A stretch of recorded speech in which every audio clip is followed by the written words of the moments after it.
స్కూల్లో ఒక టీచర్ ఒక పోరన్ని అడిగిండు, అరే హోంవర్క్ ఎందుకు చేస్తలేవురా ఈ మధ్యలో అసలే చేస్తలేవు అని చెప్పి అడిగిండు. అడిగితే నన్ను హోంవర్క్ గీవర్క్ అని అడిగినావు అనుకో లాగుల తొండలు జొర్రిస్తా అని చెప్పి ఆ టీచర్ని తిట్టిండు ఆ పోరడు.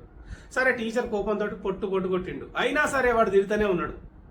సరే ఇది జరిగేటట్లేదు, పని అయ్యేటట్లేదు అని చెప్పి ఆ పోరని పట్టుకుని ఆ టీచర్ వాళ్ళ అయ్య దగ్గరికి పోయిండు. పోయి జరిగిన విషయం అంతా చెప్పిండు. గిట్లా అంటే మీ వాడు గిట్లా తిడుతున్నాడు బాయ్ అంటే అప్పుడు ఆ తండ్రి ఏమన్నాడంటే, నా బాధ ఏమని చెప్పుకోవాలి సార్, స్కూల్కి ఎందుకు పోతలేవురా అని అడిగితే పండబెట్టి తొక్కి పేగులు మెడలేసుకొని తిరుగుతా అని చెప్పి నన్నే తిడుతున్నాడు, నేనేమని చెప్పాలి సార్ అని చెప్పి ఆ తండ్రి చెప్పిండు.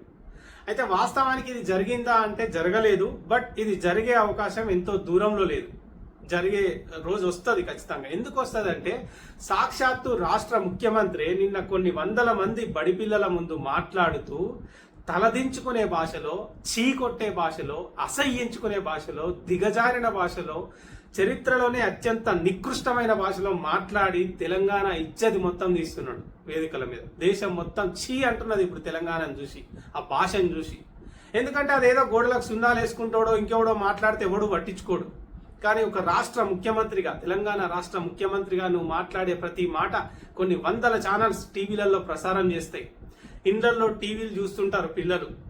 ఇప్పుడు ఒక కాంగ్రెస్ కార్యకర్తనే ఉన్నాడు అనుకోండి, నీ స్పీచ్ చూసుకుంటా అతను సప్పట్లు కొడతాడు ఇంట్లో. అదే స్పీచ్ వాళ్ళ పిల్లగాడు కూడా చూస్తుంటాడు. వాడు ఏమనుకుంటాడు, అరే ఇదేదో మంచి భాష ఉన్నది, ఇట్లా మాట్లాడితే తప్పు లేదని చెప్పి రేపు వాడు అదే భాష నేర్చుకొని వాళ్ళ అయ్యని తిట్టిండు అనుకో, అప్పుడు వాళ్ళ అయ్య దంచి కొడతాడు. అప్పుడు ఆ పోరడు ఏమంటాడు, మీ ముఖ్యమంత్రి మాట్లాడితే సప్పట్లు కొడతావు, నేను మాట్లాడితే ఎందుకు కొడుతున్నావు డాడీ అని చెప్పి అడుగుతాడు ఖచ్చితంగా. అందుకే ఇజ్జత్కి నువ్వు మాట్లాడిన ప్రతిసారి, నీ స్పీచ్ వచ్చిన ప్రతిసారి, నువ్వు ప్రెస్ మీట్ పెట్టిన ప్రతిసారి కాంగ్రెస్ కార్యకర్తలే టీవీలు బంద్ చేసుకుంటారు ఇజ్జత్కి. ఎందుకంటే పిల్లలేడ జరిపోతారో ఆ దరిద్రగొట్టు భాషను, ఆ చిల్లర భాషను ఆ పిల్లలేడ నేర్చుకుంటారో, ఎక్కడ బదనాం అవుతారో అని చెప్పి వాళ్ళే టీవీలు బంద్ చేసుకునే పరిస్థితి ఉన్నది. ఒకప్పుడు తెలంగాణ రాష్ట్ర ముఖ్యమంత్రి ప్రెస్ మీట్ పెడుతున్నాడు, సభ పెడుతున్నాడు అంటే లక్షల మంది లైవ్లో రెడీగా ఉండేటోళ్ళు. కానీ ఇవాళ నీ భాషకు భయపడి మీ కార్యకర్తలే టీవీలు బంద్ చేసుకునే నికృష్టమైన పరిస్థితులు వచ్చినాయి వాస్తవానికి. ఇది నిజం ఇది.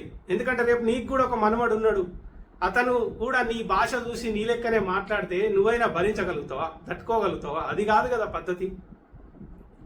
సో ఏకంగా మీ కార్యకర్తలే భరిస్తలేరు, అంత గలీజ్ భాష అది. తెలంగాణ ముఖ్యమంత్రి అంటే ఒక స్థాయి ఉంటుంది, ఆ స్థాయిని తగ్గించొద్దు, ఆ విలువను దిగజార్చొద్దు, ఆ గౌరవాన్ని నాశనం చేయొద్దు. ఎందుకంటే నువ్వు తెలంగాణ ముఖ్యమంత్రివి. ఇప్పుడు నువ్వు ఏది మాట్లాడినా అది తెలంగాణకు సంబంధించిన విషయమే అయి ఉంటుంది. దేశం మొత్తం అబ్జర్వ్ చేస్తుంటుంది, తెలంగాణ ఇజ్జత్ మొత్తం పోతుంది.